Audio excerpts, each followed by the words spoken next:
வணக்கம் சரிமல். நிச்சயமாக சரம்பட்டி பகுதியில் உள்ள கேஜி தனியார் கல்லூரியில் வளாகத்தில் சக மாணவி ஒருவரை சக வகுப்பு மாணவனே கத்தியால் குத்திய சம்பவம் பெரும் பரபரப்பை ஏற்படுத்தியுள்ளது.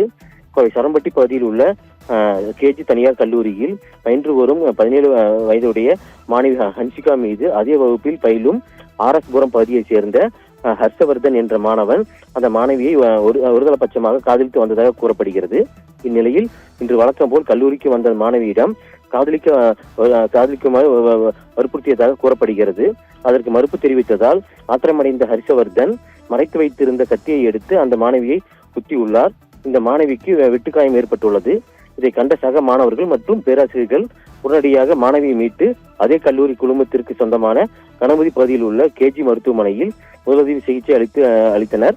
பின்னர் மேல் சிகிச்சைக்காக ரேஸ்கோர்ஸ் பகுதியில் உள்ள அவர்களது குழுமத்தின் சொந்தமான மருத்துவமனையில் அவசர சிகிச்சை பிரிவில் அனுமதித்துள்ளனர். அவருக்கு அங்கு சிகிச்சை அளிக்கப்பட்டு வருகிறது. இது குறித்து வழக்கு பதிவு செய்த சரவணம்பட்டி காவல்துறையினர் தீவிர விசாரணை நடத்தி வருகின்றனர். காதலிக்க மறுத்த 1ஆம் ஆண்டு கல்லூரி மாணவியை சக மாணவர் கத்தியால் குத்திய சம்பவம் கோவையில் பரபரப்பு ஏற்படுத்தியுள்ளது. தெரியுமா?